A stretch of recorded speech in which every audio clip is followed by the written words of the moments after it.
시편 38편 1절에서 22절 말씀을 가지고 고통 중에 드리는 기도, 이런 제목으로 하나님의 말씀을 증거하겠습니다. 오늘 본문 시편 38편은 다윗이 지은 시로서 회개시에 속합니다. 다윗이 오늘 본문을 지었을 당시에는 아주 극심한 그런 고통 가운데 있었고, 그 고통 가운데서 하나님 앞에 기도하는 다윗의 모습을 볼 수가 있습니다. 정확하게 이 배경을 따지자면 왜 다윗이 고통을 당했느냐, 여기에 대해서는 불명확하지만은 아마도 밧세바 사건 때문에 하나님의 징계를 받아서 다윗이 고통 가운데 있었거나, 아니면은 압살롬, 자기 아들인 압살롬의 반역과 또 신하들의 배신으로 인해서 극심한 고통을 당한 것으로 보여지기도 합니다.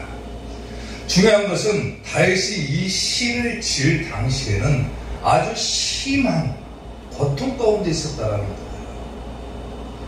극심한 고통 가운데서도 다윗은 하나님을 바라고 하나님께 기도하고 있는데, 마찬가지로 오늘 본문의 말씀을 보면서 내가 때로는 고통을 당하고 때로는 심한 그런 고통 중에 있을 때 과연 나는 어떤 기도를 하나님 앞에 드려야 될 것인가, 또 어떻게 기도해야 될 것인가, 그런 부분들이 기록되어 있다라고 하는 겁니다. 자, 그러면 오늘 우리가 시편 38편을 통해서 고통 중에서 내가 어떻게 하나님께 기도해야 될 것인가, 고통 중에 드리는 기도, 첫 번째, 주를 바라는 기도를 드려야 된다 그랬어요. 오늘 보면 15절 말씀을 보면은 여호와여 내가 주를 바라싸우니 내 주 하나님이 내게 응답하십니다. 내가 고통을 당하고, 물론 내가 살아가면서 여러 가지 문제들이 발생할 수가 있죠. 고통을 당하기도 하고 근심할 수도 있고 불안에 떨 수도 있고 또 어떤 일 때문에 초조해할 수도 있지만은, 그러한 상황 가운데서 내가 하나님 앞에 어떻게 기도해야 될 것이냐, 바로 내가 주를 바라는 기도, 즉 주를 바라는 기도를 드려야 된다는 거예요. 여기서 바랬다라고 하는 의미는 뭐냐면 믿다, 기다리다, 혹은 소망하다, 이런 뜻을 가지고 있어요. 그러니까 내가 고통 중에서 하나님 앞에 기도하는데 하나님을 믿으며 기도하고 하나님의 응답을 기다리면서 기도하고, 더 중요한 것은 뭐냐면 하나님을 소망하면서 내가 기도해야 된다는 거예요. 그렇게 되면은 내 주 하나님이 내게 응답해 주신다 그랬죠. 여기서 응답하신다 이 말은 뭐냐면 본다, 혹은 입증하다, 선언하다, 이런 의미를 가지고 있어요. 그러니까 쉽게 말하면은 내가 하나님을 기다리고 믿고 소망하면서 하나님께 고통 가운데 기도하면은 하나님께서 분명히 나로 하여금 그 고통에서 해방시킨 것을 보게 해주신다, 아마도 선언해 주신다, 입증해 주신다, 그런 의미예요. 그러니까 쉽게 말하면 내가 주를 바라는 기도를 드린다, 그 말은 뭐냐면은 세상 가운데서 내가 하나님만을 의지하고 기도해라, 그 말이에요. 아멘. 내가 누군가에게 기댈 수 있다고 하는 것은 굉장히 큰 축복이죠. 내가 어려움을 당할 때, 고통 가운데 있을 때 내 주위에 아무도 없다라면 그 사람처럼 불완전한 사람이 어디가 있겠습니까? 근데 내가 고통 가운데 있을 때 내가 기댈 수 있고 내가 바랄 수 있고 소망할 수 있는 대상이 있다라고 하는 것은 굉장히 큰 축복이 된다는 거예요. 아멘. 우리는 누구에게 소망을 둡니까? 하나님께 소망을 둬야 돼요. 시편 39편 7절을 보면은 주여 이제 내가 무엇을 바라리요? 나의 소망은 누구에게 있습니까? 주께 있다.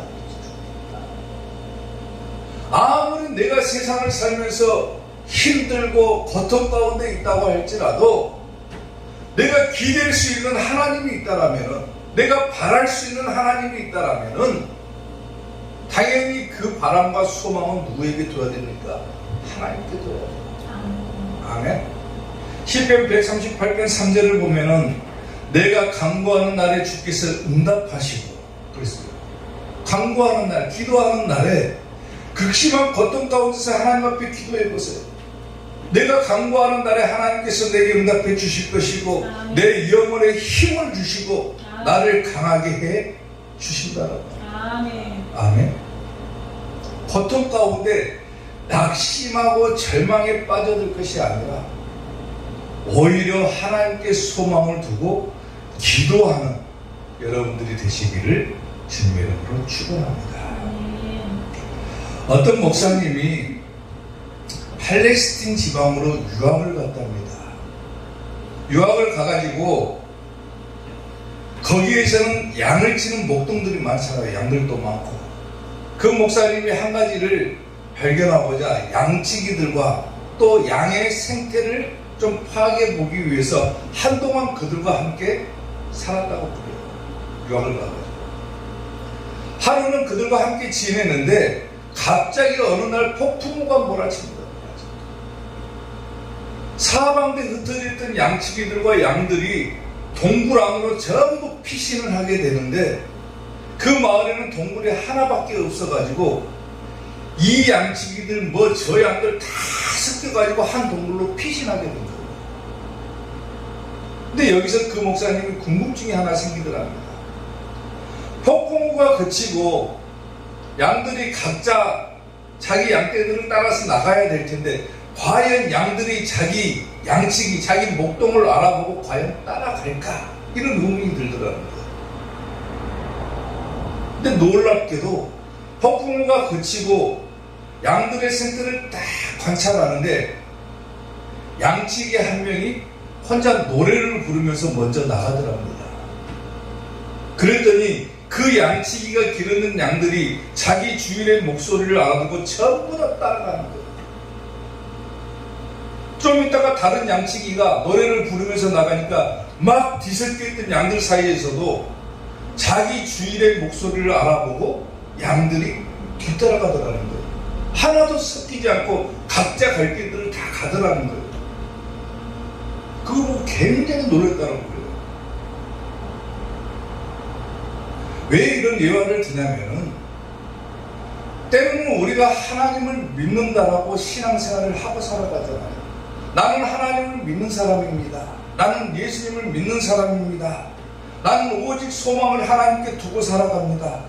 나는 하나님께 모든 것을 바라고 살아갑니다. 라고 우리가 살아가지만은 결국에 가서는 내게 어떤 어려운 문제가 생기거나 내가 고통 가운데 있을 때는 내가 의지하는 것들이 다 사라져버리는 거예요. 오직 하나님만 의지하는 것이 아니라 때로 우리는 내가 의지하는 대상이 바뀌어버리기도 한다는 말이에요.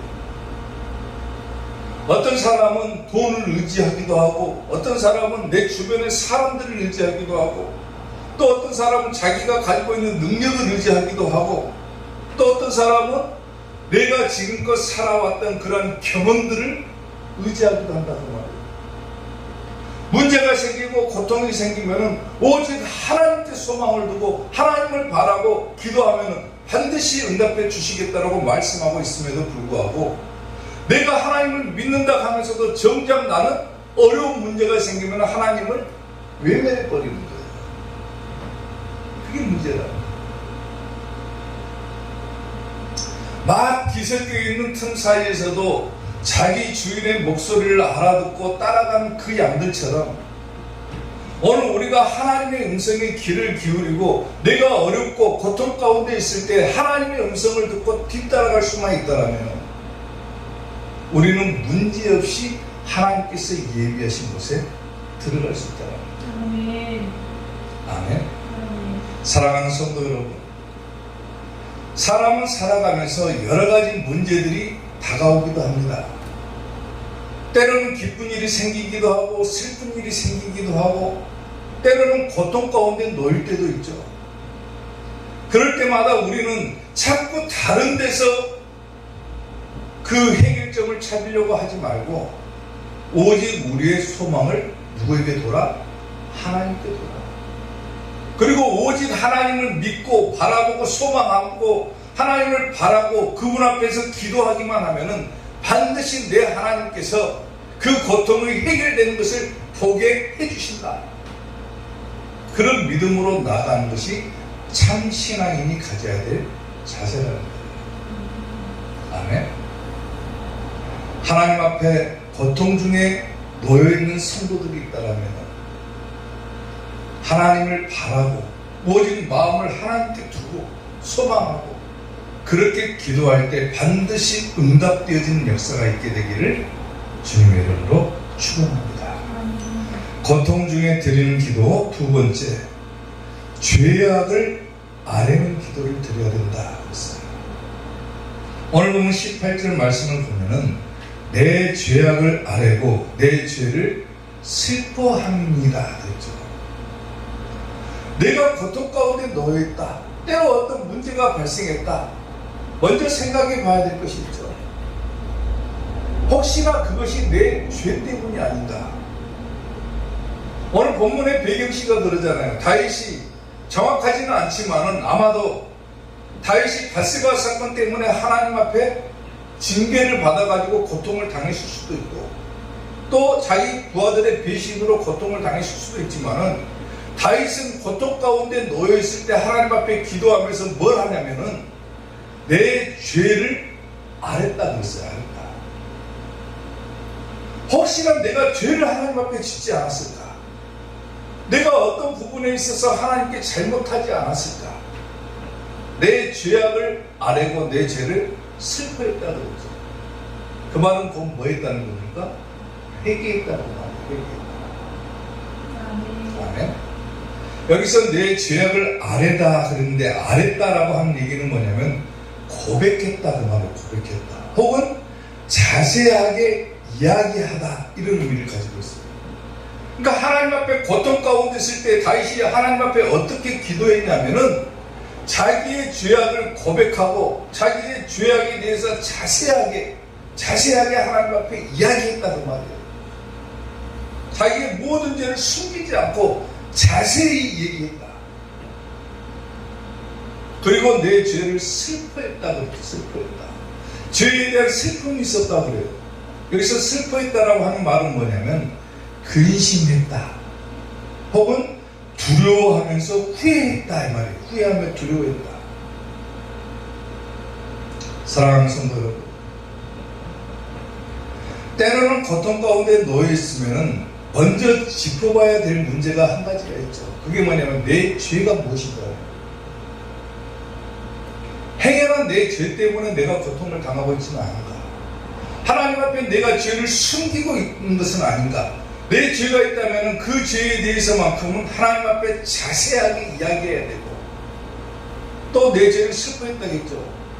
후회하면서 두려워할 줄 알아야 된다는 거예요. 죄에 대해서. 아멘. 그게 우리가 고통 중에 드려야 될 기도라는 거예요. 고린도후서 7장 10절을 보면은요, 하나님의 뜻대로 하는 근심은 후회할 것이 없는 구원에 이르게 하는 회개를 이루는 것이라고 했어요. 자기 죄를 고백하고 회개하는 것,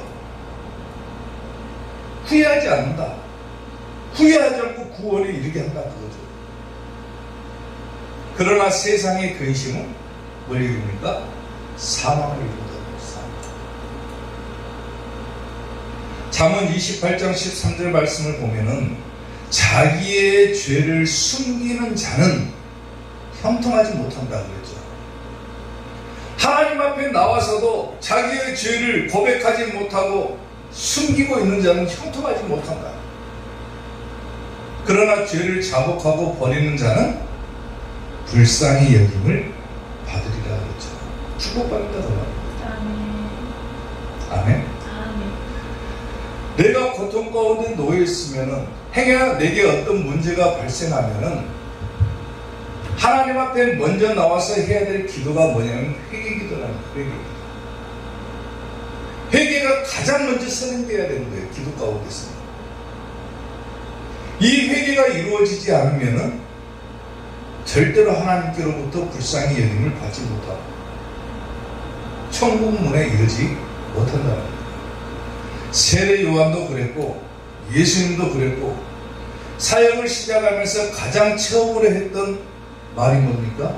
회개하라. 천국이 가까이 왔는 자예요. 아멘. 회개해야 천국 간다고 말이에요. 자기 죄를 숨기지 않아야 하나님의 축복을 받는다고 말이에요. 아멘. 행여나 내가 문제가 생기고 답답한 상황을 만났다. 내 죄가 행여나 하나님 앞에 고백되지 않은 것이 있는지를 살펴봐야 된다라고. 그리고 하나님 앞에 내 죄에 대해서 자세하게 이야기하고 용서함을 받아야 축복받고 문제가 해결함을 받는다라고. 아멘.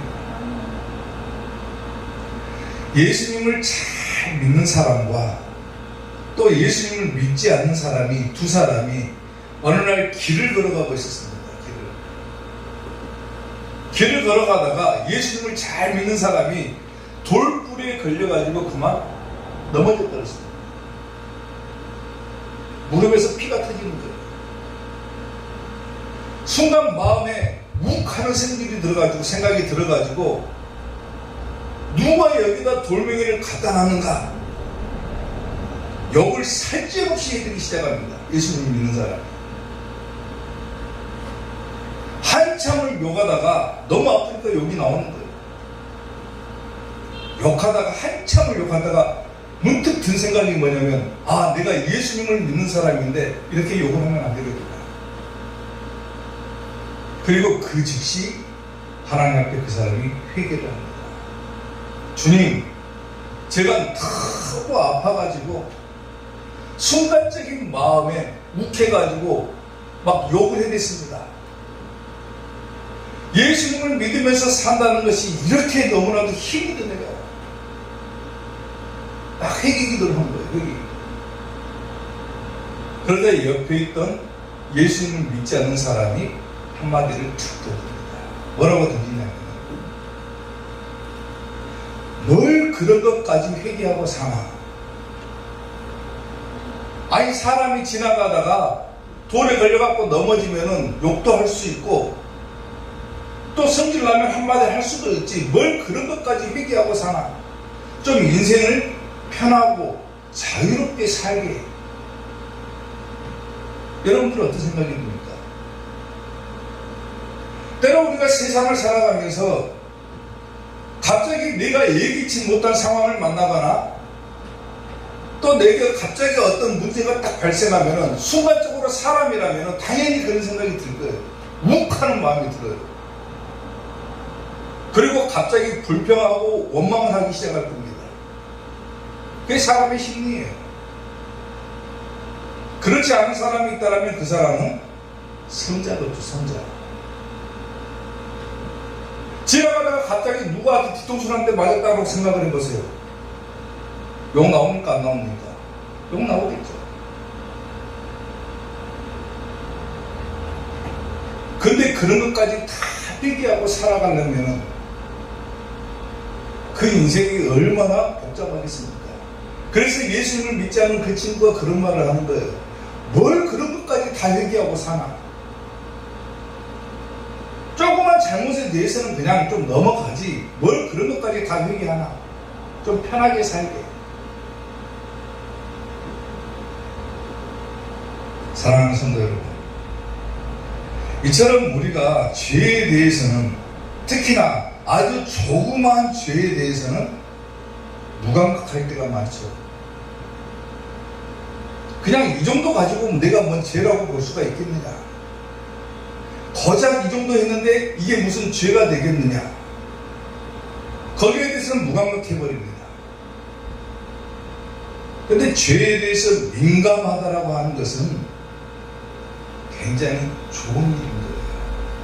어떤 일이든지 간에 아무리 조그만 죄라고 할지라도 그 죄에 대해서 민감하게 반응하고 그 죄에 대해서 회개할 수 있는 성도가 있다면 그것은 굉장히 축복된 일이고 좋은 일인 거예요. 왜냐하면 먼저 예수님이 그 안에 들어있기 때문이라는 거예요.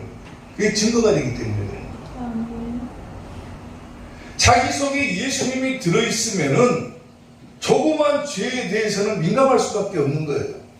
예수님을 모시고 살아가는 자는 순간적으로 자기가 욱하고 불평 섞인 말을 하고 원망하는 말을 했다 할지라도 순간적으로 내가 잘못했구나 이것을 깨달을 줄 안다라면 그 안에는 예수님이 들어있다라는 거예요. 아멘. 예수님이 아예 없는 사람은요, 자기가 지은 죄를 깨닫지도 못하는 거예요. 내가 뭔 죄를 지었는지도 모르는 거예요. 근데 예수님이 그 안에서 살아있는 자는 자기가 말을 내뱉고 나서도 내가 잘못했구나 이걸 깨달을 수 있는 거예요. 아멘. 여러분 안에는 예수님이 살아계십니까? 아멘. 죄에 대해서 민감하게 반응하고 살아갑니까? 물론 큰 죄는 자기가 잘못했다는 걸 알겠죠. 그러나 작은 죄에 대해서는 보통 사람들은 그냥 넘어가 버리는 거예요. 넘어가 버리는 거예요. 다윗은 보세요. 하나님 앞에 나와서 고통 가운데 어떤 기도를 드리고 있는가를 보세요. 내 죄악을 아뢰고 내 죄를 슬퍼했습니다. 내 죄에 대해서 자세하게 하나님 앞에 이야기하고 내 죄를 후회하면서 하나님의 심판을 두려워했습니다. 그리고 회개하는 거예요. 아멘. 오늘 우리가 고통 가운데 있다면 행여나 그것이 내가 어떤 부분에 대해서 잘못되어 있지는 않은가를 한번 돌아보시고 하나님 앞에 회개하며 축복을 받는 우리 이사교회 성도들 되시기를 주님의 이름으로 축원합니다. 아멘. 고통 중에 드리는 기도 마지막 세 번째, 구원을 원하는 기도를 드려야 된다. 그거예요.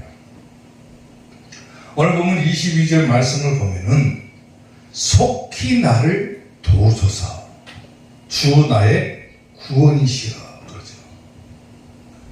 다윗이 고통을 당하면서 하나님 앞에 기도를 합니다. 하나님, 내가 너무 고통스럽습니다.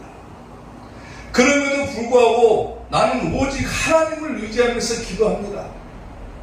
주를 바라면서 기도합니다.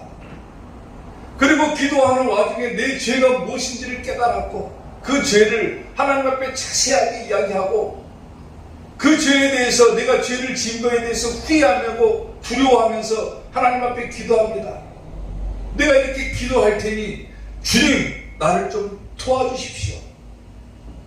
나를 구원해 주십시오. 구원을 원하는 기도를 드리고 있다는 거예요. 아멘. 여러분이 문제가 생기고 고통을 당하고 있다. 하나님께 소망을 두고 기도해야죠. 그리고 자기의 잘못된 부분이 있는지를 살펴봐야죠. 그리고 나서 하나님께 뭐라고 간구해야 됩니까? 하나님 나 좀 도와주세요. 이 고통 가운데서 벗어나게 해주세요. 이 복잡한 상황 가운데 이 상황 가운데서 좀 벗어나게 해주세요. 나를 좀 구원해 주세요. 이렇게 기도해야 된다는 거예요. 아멘. 다윗이 지금 그러죠. 속히 나를 도우소서 그러죠. 얼마나 다윗이 지금 그 고통 가운데 절박한 상황에 놓여 있냐면은 즉각적으로 나를 좀 구원해 주십시오. 하나님 내가 지금 기도하고 있으니까 즉시 나를 좀 구원해 주십시오. 이런 기도를 드리는 거예요 지금. 속히 나를 구원하소서. 도우소서. 주 나의 구원이시여. 그렇죠. 구원. 여기서 구원이시여라고 하는 말은 돕다 혹은 구출하다 혹은 승리하다 이런 의미를 가지고 있는 거예요. 하나님 내가 기도합니다. 하나님 나를 고통 가운데 건져주세요. 고통 가운데서 나를 도와주세요. 이 고통을 극복하고 나로 하여금 승리하게 해주세요라고 지금 기도하는 거예요. 오늘 마찬가지로 우리가 고통 가운데 놓여있다면 하나님 나를 좀 건져주세요. 나를 좀 도와주세요. 이 고통에서 벗어나게 해주시고 나로 하여금 승리하게 해주세요. 이런 기도를 하나님 앞에 드려야 된다는 거예요. 아멘. 시편 70편 5절을 보면은 나는 가난하고 궁핍하오니 하나님이여 속히 내게 임하소서. 주는 나의 도움이십니다. 나를 건지시는 이십니다. 그러니 여호와여 지체하지 마소서. 속히 나를 도와달라는 말이죠. 하나님이 나의 도움이 되시고 하나님께서 나를 건지실 수 있는 분이십니다. 그렇기 때문에 다시 지금 하나님께 소망을 두고 기도를 하는 거잖아요. 극심한 고통 가운데 놓여있을 때 다윗이 하나님을 바라고 기도를 해요. 왜? 하나님이 자신을 도우실 수 있는 분이시고 하나님만이 나를 건질 수 있는 분이라는 것을 깨닫기 때문에 오직 하나님의 도움을 바라고 다윗이 기도를 하는 거예요. 오늘 우리가 극심한 고통 가운데 놓여있을 때 과연 내가 소망을 둘 누군가가 있다라면 그 축복이라고 그랬죠. 그리고 그것은 누가 돼야 된다겠습니까? 하나님이 돼야죠. 어려움이 생기면은 하나님께 소망을 두고 기도해라. 하나님 나 좀 도와주세요. 하나님 나를 좀 건져주세요. 나로 하여금 승리하게 해주세요.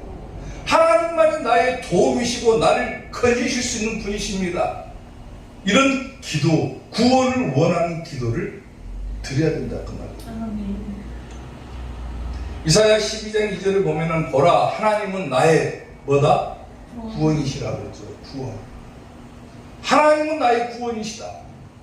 내가 신뢰하고 두려움이 없으리니 주 여호와는 나의 힘이시며 나의 노래이시며 나의 구원이십니다. 그랬어요. 하나님만이 나를 건질 수 있는 거예요. 아멘. 지금 우리가 알고 있는 과학적인 상식은 크게 두 가지로 나눠져 있죠.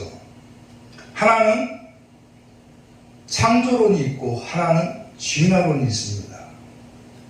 창조론은 뭡니까? 성경을 믿는 거죠. 하나님께서 이 땅을 창조하셨다.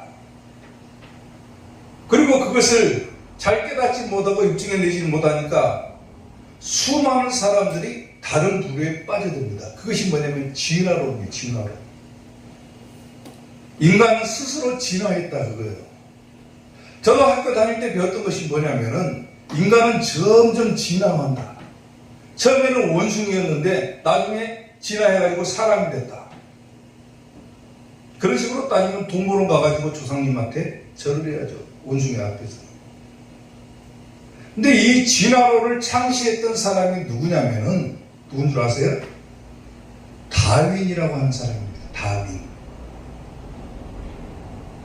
굉장히 센세이션을 불러일으켰고 이 진화론을 창조하면서 이 진화론을 창시하면서 수많은 사람들이 그 진화론에 빠져들게 만들었습니다. 세계 모든 학생들, 세계 모든 사람들이 그 진화론을 배우고 살아왔던 거예요. 근데 정작 이 다윈이라고 하는 사람은 자기의 마을에 살면서 한 가지 놀라운 일들을 경험하고 편지를 쓴 것이 한 가지가 있었어요. 자신이 살고 있는 마을에 복음주의자, 그러니까 예수님을 잘 믿은 사람, 그리고 어린이집 사역을 했던 페간이라고 하는 사람이 자기가 살고 있는 마을로 이사를 오게 됩니다. 다윗이 살고 있는 마을에 이 페간이라고 하는 사람이 이사를 왔는데 이 페간이 오고 나서 몇 달 있다가 그 마을이 변화되기 시작하는 거예요.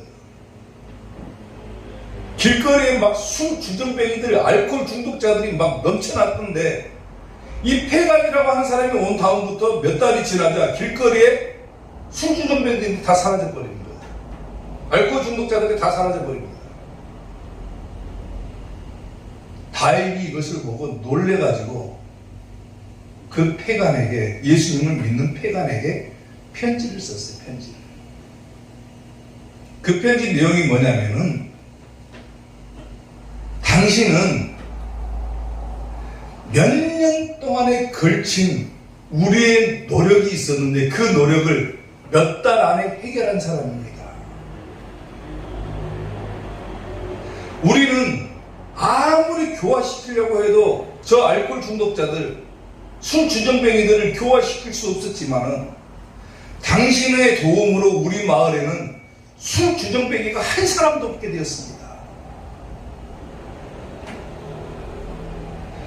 과학은 내 인생의 전부라고도 볼 수 있지만은 정작 구원은 오직 그리스도밖에 할 수 없습니다. 이런 편지를 쓴 거예요.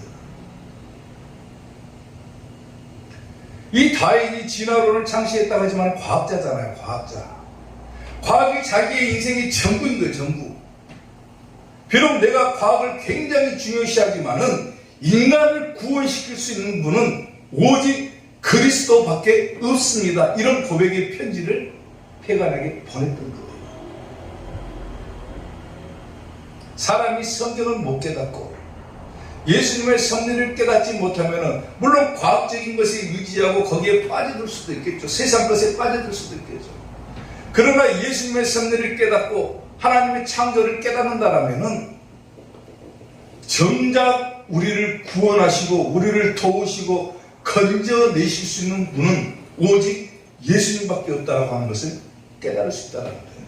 이 과학의 대단한 거장이었던 다윈조차도, 진화론을 창시했던 다윈조차도 과학은 중요한 것이지만 인간의 구원은 하나님밖에 하실 수 없다라고 고백했던 것처럼 오직 우리를 건져낼 수 있는 분은 하나님 한 분밖에 없다라고. 사랑하는 성도 여러분, 사람이 인생을 살아가면 여러 가지 문제들이 생길 수가 있죠. 앞서 말했다시피 기쁜 일, 슬픈 일, 또 아픈 일, 고통스러운 일, 여러 가지 문제들이 산적해 있을 때가 있죠. 또 지금 이 자리에 앉아있는 사람들 중에서도 고통을 당하고 있는 성도들이 있을 수가 있죠. 고통 가운데 그래도 오늘 주일이니까 하나님 앞에 예배드리러 나와야지. 고통 가운데 하나님께 도움을 바라고 나온 성도들도 있을 수도 있습니다. 그러나 고통 가운데 그것을 해결하실 수 있는 분은 오직 하나님밖에 없다는 사실을 분명하게 깨닫고 하나님을 바라고 기도한다라면 반드시 하나님은 그 기도에 응답해 주신다라는 거예요. 아멘. 아멘. 아멘. 다윗이 그 심한 고통 가운데, 아주 심한 고통 가운데 그래도 절망하지 않을 수 있었던 이유가 어디가 있습니까?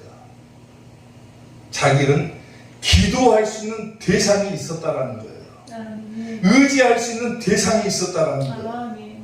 바라고 소망할 수 있는 하나님이 계셨기 때문에 다윗은 아무리 고통 가운데 있어도 나는 기도할 수 있는 하나님이 있다. 그걸 깨달았단 말이에요. 우리도 기도할 수 있습니다. 아무리 고통 가운데 놓여 있어도 우리도 기도할 수 있는 존재들인 거예요.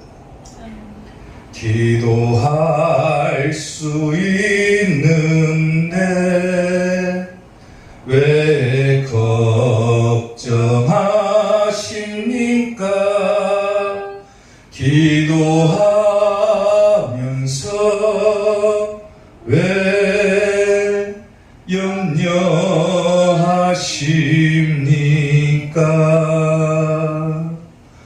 주님 앞에 무릎 꿇고 간구해 보세요. 마음을 정결하게 뜻을 다하여 기도할 수 있는데 왜 걱정하십니까? 기도하면서 왜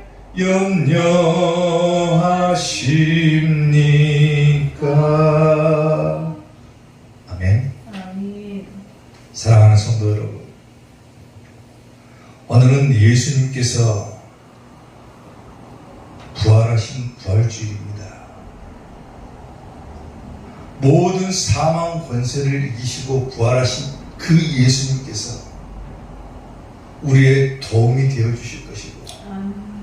나를 건져 주실 것이고 행여 내가 고통 가운데 있다라면은 그것을 해결해 주실 것입니다. 사망 권세도 이기신 그분께서 능치 못할 일이 어디가 있겠습니까? 부활하신 예수님을 소망하면서 행여 내가 조금 어려운 문제 가운데 놓여 있더라도 끝까지 하나님을 소망하면서 기도하고 승리하는 우리 이사교의 성도들이 될 수 있기를 주님의 이름으로 축원합니다. 기도하겠습니다.